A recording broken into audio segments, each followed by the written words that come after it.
commentaire bu baax. jërëjëf Alaaji Malick buy nuyu sëñ Omar loolu moom waaw lu jaadu la ñu dalal suñu gan ñu leen ko doon wax sànq waaw yëfi taalibe la Omar Sy maa ngi leen ko doon wax sànq moom moo nekkoon kon jiite liste bi nga xamante ni rawatina bu Yewwi Askan Wi ci seen suppléants yi moo nekkoon ci kaw conseil constitutionnel nag jël benn dogal daal di supprimer kon liste majoritaire proportionnel bi nga xamante ne également bu Yewwi Askan Wi looloo tax kon moom mi kon di sëñ Omar moom moo jiite boobu liste Omar ñu ngi lay nuyu di la ziar. Chérif maa ngi lay fay di nuyu ñi ma fekk ci plateau bi yëpp donc am na habitude di leen gis le matin di leen donc gërëm ci invitation bi. dama bëggoon njëkkee rek def benn correction bu ndaw. parce que ci visuel bi ñu annoncé effectivement on a dit Oumar Sy tête de liste de la coalition Yewwi Askan Wi. alors je voudrais le dire avec force. wolof waaw. dama ko bëggoon a wax ci kàddu bu dëgër. mu leer nañ.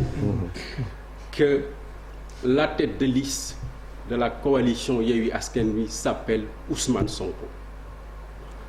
man dama occupé juste la première place sur la liste des suppléants bëggoon naa ñu def précision mais Omar xam nga bu ñaar fukki fan bu ñu demee ci jour élection bi bu doo gis turu Ousmane Sonko ci seen bulletin yi yéen Yewwi Askan Wi parce que conseil constitutionnel moo jël dogal loolu duñ ci ñëwaat dogal bi nga xam jël ko ngir daal di supprimer liste bi nga xamante ni quand même mooy liste proportionnelle titulaire bu Yewwi Askan Wi. waa Chérif li fi xew ñun ñëpp gis nañu ko. c'est de façon injuste que li may tuddee les bras armés du pouvoir ñooñu andi ci situation bi fii ma toog tey bëgguma fi woon toog parce que su ma sañoon liste bi nga xam ne moom la leader yi nekk ñoom Ousmane Sonko ñoom Déthié Fall ñoom Aïda Mbodj ñoom Habib Sy et tous les autres su ma sañoon liste boobu mooy dem élection. mais demeewul noonu malheureusement te comme dogal bi jël nañ ko ñëpp a ciy tënku parce que finalement même les leaders yi ngay wax jël nañ dogal na dañuy dem élection bu ñu dem élection nag yow sa yaay jiitu. kon mënoo ñàkk a tëdd liste moo gis naa jur na polémique gis naa ay nguudam bu jël affiche bi sax di ko commenté waat mais malheureusement noonu la demee. concours de circonstances yi indi na la nga nekk number one. mais non du ma number one. Il faut lui dire que si vous êtes très adroit mais il faut attendre le 10 ou le 11 pour le dire. mais li ma c'est de la communication non li ma bëgg ñu jàpp ko. il faut attendre le 10 le 11 nga wax ko. non et puis après à ce moment-là ça sera approprié. non parce que en fait c'est juste pour que ñu corriger. parce que bëgguma mu am amalgame te amalgame mënul am. non mu amalgame mënul am maanaam élection bu demee xam nga mënoo Omar mënuñoo dem le 31 juillet bulletin Yewwi Askan Wi doo ci gis Ousmane Sonko doo ci gis Habib Sy. parce que ñooñu supprimer nañ leen donc yow mi nga xamante ne yaa jiite liste proportionnelle suppléant yi yaa nekk ci kaw moo tax ñu naan yaay tëdd liste bi. le président Ousmane Sonko est et demeure la tête de liste de la coalition Yewwi Askan Wi. waxuma ko de façon j'allais dire politicienne. ah si parce que non pas du tout. Si. non parce que gis ngeen. est-ce que di nga gis Sonko ci jour élection bi di nga gis Sonko ci liste bi. mais le problème ne se trouve pas là problème bi mooy li xew ba ñu jël suñu liste. des titulaires écarté ko de façon injuste. loolu combat boobu ñu ngi ci ba léegi. loolu am nga ci droit mais combat boobu weesu nañ ko parce que accepté ngeen. dem élection. oui accepté nañu dem élection. par le principe. par le principe. man ce que je ne comprends pas. mooy que dafa am benn dogal boo xamante ne du n'importe qui moo ko jël mu doon conseil constitutionnel. dogal boobu bu ko jëlee ba ñu nangu ko ñépp nangu ko te yoon ne fii ba le 10 dafa am loo xamante ne daf ñu ko tere communication bi mën naa ko dëgg à partir du 10 pour wax ak nit ñi pour orienter seen élection seen choix pour le 31. defe naa loolu mooy démarche républicaine boo xamante ne moo gën a am maintenant nag c'est adroit aussi sa communication pour man dafa am c'est très très très adroit et ça bon vous profitez d'une occasion pour le dire mais les principes faut pas moom ay contradiction ci principe. oui man d'accord naa ne ñun ñëpp xam nañu la liste des suppléants moom mooy dem élection xam nañu ko. kooku y a pas de doute mais dama bëgg aussi ñu revenir aux fondamentaux man duma tête de liste titulaire coalition Yewwi Askan Wi su ma ko nekkoon damay nekk ci liste titulaire yi maa nga ci suppléant yi. mais amul liste titulaire. titulaire amatul. mais oui xam nañu ko xam nañ ne titulaire amatul. waaw mais ça c'est ma conviction. d'accord dan la koy nangul parce que ñu bañ ci tardé. voilà dan la koy nangul. Voilà. maintenant vraiment pour aujourd'hui pour la première fois nga accepté nekk sous les projecteurs parce que yàgg nañu ne daw sa ginnaaw pour nga wax et cetera tey nga accepté finalement def bi nga xamante ni mooy sa première sortie ci loolu mais bëgg nañoo xam vraiment sa jaar-jaar à part que jàpp na ni sociologue des organisations nga bu weesoo loolu sa jaar-jaar pour nit ñi xam kan mooy Omar Sy. waaw juste rek ma am lu ma ci yokk fii ma toog nii ndigal moo ma fi andi parce que comme Chérif li mu ko waxee woo na ma bu yàgg mais li ma la waxoon mooy que man damay dox ci ndigal ci coalition laa nekk am ay leader pas bu may yëkkati di ko teg rek xamal ne ndigal laa jot kon fii dama jot ndigal de la part de la conférence des leaders via sa cellule de communication ñu valider moo tax ma ñëw fii toog mais andi yu moo fi sama bopp loolu dama bëggoon aussi leeral ko alors pour ci li nga ma laaj de façon ramassée oui da nga may laaj suma cursus j'allais dire académique et professionnel alors sama cursus académique bon après le bac bien entendu j'ai été orienté à l'université Cheikh Anta Diop. foo cosaanoo. Jolof laa cosaanoo Linguère laaj fa laa juddoo fa laa màggee. fa nga jàngee fa laa jàngee. ok. rakk la ci Habib Sy. voilà. nekk ministre bokk ci leader Yewwi Askan Wi. voilà loolu la yàlla def c'est ça.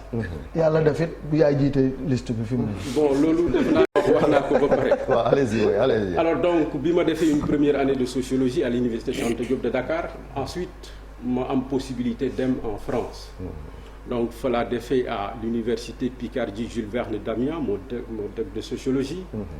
Ensuite ma ñëw Paris à l'université Paris 5 Dauphine. donc René Descartes qu'est-ce que je dis Sorbonne. Paris 5 Sorbonne. où j'ai fait ma licence et ma maîtrise. Ensuite je suis allé à l'université Paris Dauphine où j'ai fait un DIA. donc un diplôme d'études approfondies en sociologie des organisations. bon ensuite. ñëw nga Sénégal yaa ngi ANACIM nga nekk. oui je travaille à l'ANACIM à l'agence nationale de l'aviation civile du Sénégal et de la météorologie. gis nañ tamit ba léegi rek ci parcours bi ku ne xam ne Yewwi Askan Wi moom conglomérat de parti politique la yow ban parti nga jógee ngir mën a intégrer Yewwi Askan Wi. alors maa ngi bokk ci parti Habib Sy donc parti de l'espoir et de la modernité Yaakaaru Réew mi. sa parti frère. c'est bien ça. lu tax. parce que c'est pas parce que dañu bokk moo tax ma adhéré ci parti politique am. mais la muy défendre la muy proposer pour le Sénégal loolu laa gëm. gis-gisam dafa méngoo ak sa bos dafa méngoo ak suma gis-gis. kon avant parce que parti bi mu créé yàggut Habib Sy parti démocratique sénégalais nekkoon xëy na ba mu fa génnee la daal di créé parti bi avant mosoo def politique. ah non bi muy nekk parti démocratique Sénégal maa nga fa woon. peut-être que j'étais à la périphérie. c'était un choix. mais maa nga fa woon ñi may déglu xam nañ li may wax. alors léegi nag nekkatoo périphérie yaa ngi ci kanam léegi yéen a ngi jëm ci élection bu nga xam ne bu xaw a doy waar la wax nga ko Sonko du ci bokk Habib Sy du ci bokk mu mel ni leader yi nga xam ne yépp moom la askan bi gën a ràññee seen xar kanam ci wàllu Yewwi Askan Wi du ñu ci bokk yéen a war a dem ndax loolu du wàññi doolewu coalition bi ci wàllu élection yi ñu jëm. gis nga sëñ Malick ci li fépp lay baxe bu pouvoir bi yaakaaree ne dafa éliminer suñu leader yi que mbir mi day gën a yomb parce que suppléants yi lay am en face dañu juum lourdement et bu ñu yeggee ci 31 juillet ils vont s'en rendre compte parce que leader yi ñu écarté de façon injuste loolu du leen tere battre campagne. Ils vont le faire avec nous ils vont nous soutenir pour que objectif bi nga xam ne moom la ñu fixé woon au départ ñu atteindre ko mooy que à l'issue de ces élections là ñu yóbbu Macky Sall wan ko ni la mu foogoon day yomb ci moom daf koo gën a métti loolu jàpp naa ne bu fekkoon ne loolu moo tax ñu def ko juum nañu mais monsieur Cissé, c'est justement l'occasion pour que ay nit yu mel ni yéen ngeen mën a en tout cas révéler wu à la face du monde, à la face du Sénégal en premier. Justement là c'est un avantage pour vous boo balayee le fait que liste suppléant yow dañ ci ndigal ngay doxee dafay un petit peu yàq seen réputation dans ce sens si j'ose dire. Non mais pas du tout. wax na dëgg question bu am solo la Marcel. Non parce que ñun bu campagne bi dooree da ngeen ñu gis on sera sur le terrain. Oui, mais ça doit commencer maintenant avec cette conviction que vous êtes aujourd'hui. assumer maanaam da nga war a assumer. voilà bu dara desul lu dul wax dëgg mooy que yéen ñeen a fi nekk actuellement. Oui, mais... et que c'est une chance qu'on donne aujourd'hui à d'autres parce que itam combat bi fi mu nekk ni mooy lan mooy ñu gën a mën a démocratiser si j'ose dire libéraliser la scène politique et ça commence en interne mënuñu aujourd'hui on a fait l'erreur si j'ose dire ci certains partis au pouvoir donc comme actuellement c'est le cas jël lépp jox ko benn nit si jamais justement on aborde justement toujours dans ce sens-là erreur yu mel noonu tem mu topp ñu ba faaw. non c'est pas li may wax c'est pas une manière de se dérober nous assumons cette responsabilité dañ ko assumer nañu ko. mais dama bëgg a wax que ni combat bi suñuy leader yi nga xam ne ñoom ñoo bokk ci coalition Yewwi Askan Wi. ñoom la ñuy ànd ak pour mener le combat.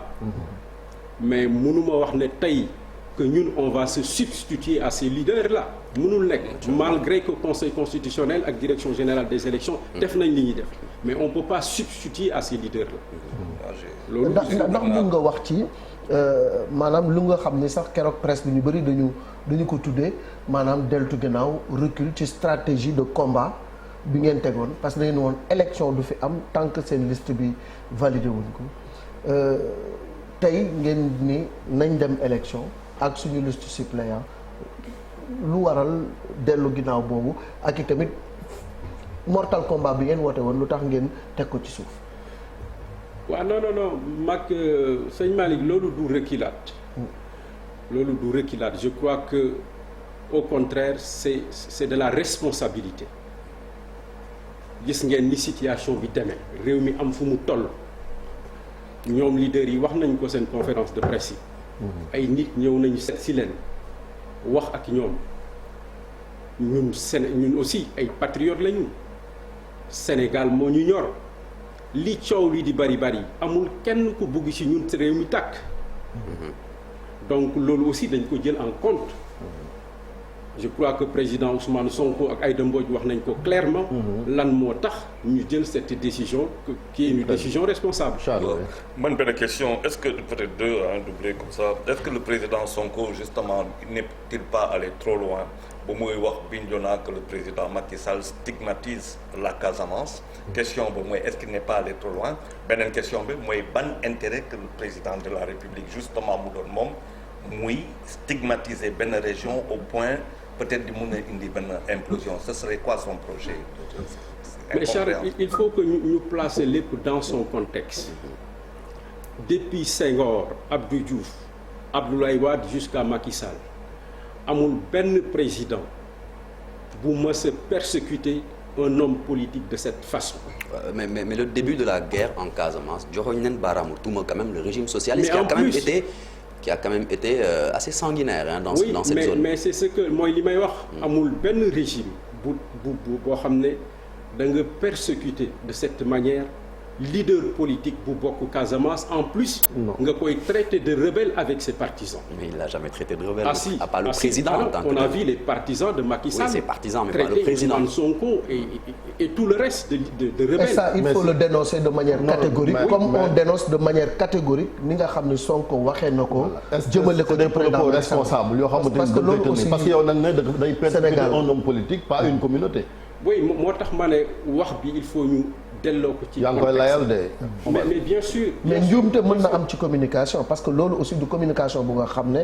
ci ku prétendre à la magistrature suprême di waxee noonu loolu mën na indi problème parce que boo di compter ci xeet wax ci waaso wax ci diwaan yu mel noonu dafa sensible. mosuñoo gis aussi homme politique en tout cas dans l'histoire du Sénégal boo xamante ni chaque jour fibre boobu la ngay xëcc ku dul Ousmane Sonko yi. non je suis vraiment désolé. ah si kan nga mës a gis rek boo xamante ni discours am yëpp c'est pour diviser. mais Macky Sall wax nañ ko fi Neddo Bandoum. kan moo ko wax. mais yàgg nañu ko dégg Neddo Bandoum kon discours boobu ñoom ñi nekk ci pouvoir bi ñoo ko andi ñoo ko installé dans l'espace politique. donc mais waxuma ne ñun man je clame ma sénégalité ñun ñëpp ay sénégalais lañu. amul benn zone ci Sénégal boo xam ne dañ naan c'est une zone à part entière. monsieur Sy est-ce que mën nañ jàpp que c'est plus benn réponse par rapport à quelqu'un koo xamante ne dañ ko acculé mu génnee réponse boobu c'est beaucoup plus et non pensé parce que. mooy jàpp naa ne nekkuma ci xelu président Ousmane Sonko mais jàpp naa ne profondément su ko waxee c'est parce que simplement c'est pour répondre à un discours politique mais aussi à des actes politiques. mais est-ce que dina mesurer conséquences yi mën yoon aussi est-ce que des fois booy wax aussi doo mesurer les conséquences li mu mën a jur pour Sénégal ndax dëkk boo xamante ne leen cohésion bi macha allah. mais lépp loo xamante ne wax nga ko ngir féewale aussi baax na ci un homme politique. En fait vous permettez question dañ la ko poser parce que vous êtes sociologue donc c'est un sociologue que je fais appel. waaw peut-être après dana avancer parce que aujourd'hui je suis presque sorti du domaine de la sociologie. Waaw, mais parce vous avez une lecture de la sociologie. Oui, mais mieux que quiconque. Je suis à l'Agence nationale de l'aviation civile, où je suis dans le domaine de la sûreté de l'aviation civile. Je suis inspecteur auditeur national en sûreté de l'aviation civile.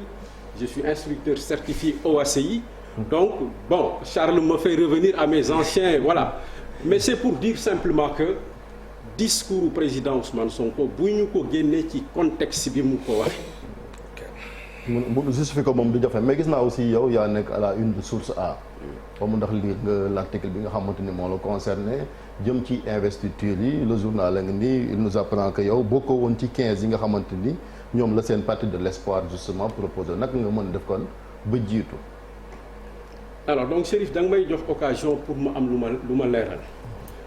Je ne suis pas tombé du ciel comme ça pour occuper une place sur la liste des suppléants xam nga coalition bi ñu koy taxawal parti politique yi ko constitué commission mooy doxal daanaka coalition bi suma parti daf ma yebaloon ma dem ci commission nationale chargée des élections bi nga xam ne président Déthié Fall moo koy jiite. bi ma fa demee ñu am responsabilité bu ñu ma fa jox muy le poste de secrétaire administratif de la commission électorale may assister le président Déthié Fall et ça c'est depuis les locales avec le président Déthié on a piloté tout le processus électoral depuis les locales ba fii may wax yow ak législatif yi kon ñi may seetaan te bokk ci coalition bi xam nañ li may wax je ne suis pas tombé du ciel ñi may dégg nekk dans les départements les 46 départements du Sénégal xam nañ li may wax kon ma figuré ci liste suppléants yi mais amul dara lu ci extraordinaire. mais bokkoo ci woon le journal loolu ñu wax nee nañ sa cousin on parle de Demba Seck de Diama Seck. non xam nga. loolu le journal bind. mais xam nga lan moo ma yóbbu ma dem direction générale des élections ànd ak l'équipe. moment bi ñu def les investitures ñoom yum nga àndaloon ak Déthié Fall gis nañ ko ay Saliou Sarr. oui j'y étais avec waaw maa ngi fa woon ak ñoom parce que mooy li ma la wax jógewuma ci asamaan si rek daanu dafa am fu ma bokk am responsabilité bu ma doon assumer comme assistant de Déthié Fall loolu moo ma andi ma bokk dans l'équipe su fekkee ne moi j'étais candidat à la candidature j'avais déposé mon dossier comme tout le monde bu loolu amul woon booy déposé da ngay am dossier am casier judiciaire tout le reste kon sama dossier fan lay jógee ba ñu mën ma dugal ci liste bi kon wax yooyu jàpp naa ne ay wax yu tegul fenn la kon yow yaa ngi wax sànq bokkoon nga ci commission bi ak ñoom Déthié Fall erreur bi tax seen liste yi jafe-jafe yi am bu Dakar bi le conseiller def na ba ngeen dugaat mais bu national donc war nga assumer ni def bokk ngeen ci ñu def erreur boobu ba liste yi jaxasoo. Chérif moi je crois que loolu histoire ancienne la c'est derrière nous la ca leader yi waroon wax nañu ko. mais fi ñu toll nii yow yaa ngi bañ ne nekkoo tëdd liste bi te looloo indi mooy conséquence justement li tax nga nekk fii. waaw mais mooy li ma la wax parce que liñ ci waroon a wax nañ ko liñ ci waroon a def nañ ko on a mené le combat parce qu'on considérait que c'était injuste ba fii may wax ak yow on considère que c'est injuste mais li pouvoir bi bëgg nag fi mu ñu bëgg a yóbbu foofu lañ dul dem. on est en politique. c'est une stratégie la politique de la chaise vide n'a jamais payé. Voilà. parce que Sénégal ñu bëri dañuy identifier wu ci ab leader donc bu ñu gisul tey bopp Ousmane Sonko gisuñu bopp Déthié gisuñu bopp Khalifa gisuñu bopp Habib Sy et cetera gis seen bopp yi ndax loolu dina yombal seen campagne wala ñoom dañu am stratégie bu ñu teg pour que askan bi xam ne yow mi yaay Sonko mooy yow. xam nga man li may wax coalition bi ñëpp samay leader lañu xooluma parti bu ma jógee je les considère tous comme mes leaders te comme ni ma ko waxee sànq mais ñoom wax nañu ko ils vont battre campagne plus que sax ni ñu ko waroon defee